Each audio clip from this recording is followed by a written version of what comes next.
citou o Grêmio, né, Matheus? O Grêmio que não começa tão bem a temporada com o Luiz Castro, mas que começa a mostrar sinais de evolução. Ele tá encontrando uma base e principalmente com a utilização dos meninos, né? É verdade. Eu tava ouvindo a análise, acompanhando Luiz Castro gosta, né? E assim, pô, você tem o Gabriel Mack iniciando partida. Aí o Jefinho não iniciou essa, iniciou a anterior. Você tem, por exemplo, o Bom Roger jogador, que entra hein? na vaga do enamorado e o enamorado que tava afastado pra readaptação ou adaptação ao futebol brasileiro, começando como titular e fazendo um bom jogo também contra o Atlético Mineiro. E o Pavão, que era ponta, virando lateral. Virando lateral. E muito, assim, vamos lá. Ninguém esperava que isso fosse funcionar. Tá? E funcionou, tá? E assim, foi bem o Pavon. Foi bem. E assim, você até citou também na análise a questão do Grêmio não assustar tanto nas bolas paradas ao longo de certo tempo atrás. Nesse jogo, as grandes chances vieram das bolas paradas. E bolas paradas batidas pelo Pavon. Em alguns momentos. Verdade. Então, assim, é um Grêmio que começa... Os dois laterais, né? Pavon e Marlon batendo laterais, exatamente. as duas ali. E assim, é um Grêmio que começa a se ajeitar na temporada. Não dava. E muito se foi... Assim, eu ouvi debate no Rio Grande do Sul de que tem que dar...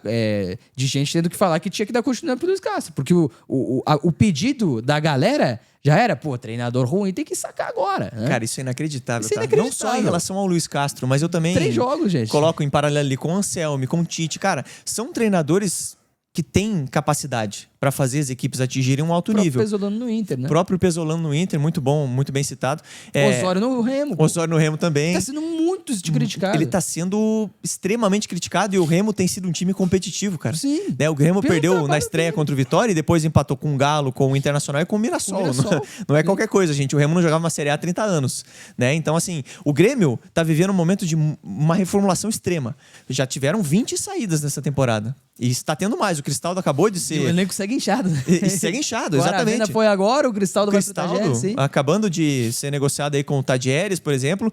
O Luiz Castro ainda não tem as contratações que ele gostaria. Precisa de um lateral direito, precisa de mais um zagueiro. A zaga ontem foi Gustavo Martins e Vieri. Sim. 2 meninos. Sim. Né? O Vieri, inclusive, falha no gol do Galo, né? Mas é um jogador qualificado. Assim, o Vieri é um bom zagueiro, cara. Você olha pro que começa o ano. E são vários meninos, como você citou. Roger, Gabriel Mack, Thiaguinho, Jefinho. É uma base muito boa. Mas ainda é um processo. É natural essa oscilação. Não, e você olha pra zaga, por exemplo, a zaga contra o Inter. Marcos Rocha, Noriega, Wagner Leonardo e Marlon. Ontem a zaga é Pavon, Vieri, Gustavo Martins e Marlon. Só ficou Marlon. Completamente. E assim, o Everton começando também uma trajetória na equipe do Grêmio, né? Então é um time que tá se reformulando. E ontem estreou o Nardoni ainda também, né? E ontem verdade. também estreia o Juan Nardoni, que é muito bom jogador. Bom jogador. Tá? É muito interessante. Então, assim, eu acho que é uma cara muito legal que o Grêmio começa a mostrar nesse 4-1-4-1, com o Noriega de primeiro volante. Até porque tá trazendo bons jogadores também, né? Tá reformulando e reformulando bem, né? Tá trazendo qualidade. Não vejo... Acho que a gente deu uma exagerada na expectativa com o Grêmio no começo do ano. Porque foram movimentos interessantes. Eu ia falar, eu vou ser torcedor... Muito precoce, talvez, né? Eu vou ser torcedorzão brasileiro nesse momento e falar que eu esperava mais. Que eu tô esperando mais ainda pelas expectativas que foram criadas. Sim. Mas com a evolução, quem sabe ele consiga chegar nessa Porque expectativa. assim, eu confesso que eu não vi o tão jogo rápido, ontem. né? Eu confesso que eu não vi o jogo ontem, tava trabalhando. E daí me parece que o Grêmio teve dificuldades contra um time que jogou desde os 17 minutos do primeiro tempo com a menos. O Grêmio teve dificuldades porque o Galo se fechou muito bem. Que ainda está... E a gente ainda tá sem técnico, né? No caso, ontem foi o Lucas Gonçalves, filho do Chapinha, filho do Otacílio Gonçalves, que nos deixou no final do ano passado. Trabalhou no Paraná Clube, inclusive, o Lucas, como analista de desempenho. Olha, faz tempo isso aí. Que loucura. E eu achei que, vendo as estatísticas e tal, o Grêmio amassou e tal, mas assim... Num geral, achei que era pra ter mais facilidade. Só que a gente sempre entra naquele debate aqui também que, geralmente, o time, com 1 a menos, ele se defende muito melhor. É isso.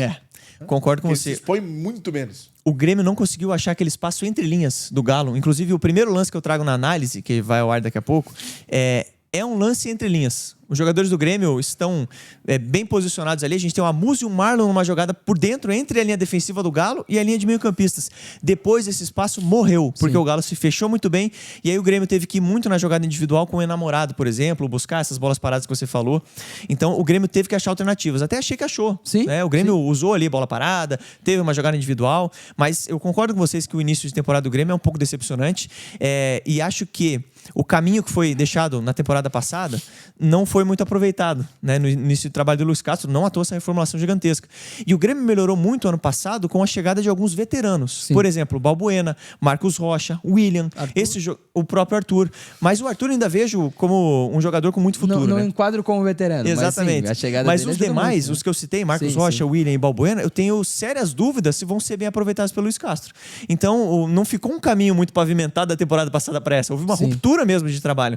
Então, por isso eu acho que ainda tá demorando esse processo do Grêmio. E é natural. Mas eu acho que o Luiz Castro é um cara muito capaz de fazer isso bem feito, tá? Absolutamente natural. Porque Natural. assim, você rompe primeiro, você rompe a gestão. Deixa a gestão anterior do Guerra, assume a gestão do Odorico Romano. E assim, você tem uma quebra de entender como fazer o Grêmio funcionar economicamente, financeiramente. O Grêmio é um time que tem dívidas para pagar, né? E lógico, né? Tá numa situação mais confortável que o Corinthians, que o Atlético Mineiro, que o São Paulo, mas ainda é um time que viveu uma situação desconfortável e trabalha muito nos bastidores para resolver essa situação. O Grêmio começou o ano com muitas dívidas. Lógico. Foi o primeiro desafio do Leitão. Exato, e tá conseguindo. Ele dá entrevista e fala: tem que trocar muito juro ruim por juro bom. E Exato. acabou de passar por eleição também. né? Esse é o Também. ponto. Então, assim, é uma ruptura na gestão, é uma ruptura no gramado. E um treinador que é uma ideia de jogo muito bem definida e que tem uma capacidade de colocar esses princípios táticos rapidamente. Mas vamos lá, gente. A gente tá no dia 26 de fevereiro. Aí que tá a ruptura do campo na questão de sair do Diniz pro Mano Menezes lá que É, foi no exatamente, Fluminense. exatamente. Aí é sair do Mano Menezes pro Luiz Castro. É outra coisa, gente. É totalmente outra coisa. Então, assim, e é 26 de fevereiro. Era absolutamente projetável que o Grêmio demoraria pra engrenar. E não digo que engrenou ainda. Não engrenou. Não engrenou ainda, tem Concordo muito a com melhorar. Tem muito a melhorar, mas isso, quem sabe, em julho a gente consiga falar melhor. Agora, em fevereiro, não tem como. mostra. Mas, assim, tem um ponto, até pra a gente já engatar outro assunto aqui também. Mas é muito melhor tentar engrenar ganhando, né, Vitinho? É lógico, e assim, a pressão existe ainda maior, porque o trabalho do Pesolano no Inter é um trabalho que mostrou uma cara mais cedo. É verdade. Porque ele mantém, dos 11 titulares, ele mantém 9, 10. Né, na última temporada, mesmo que o Inter tenha brigado para não cair, né?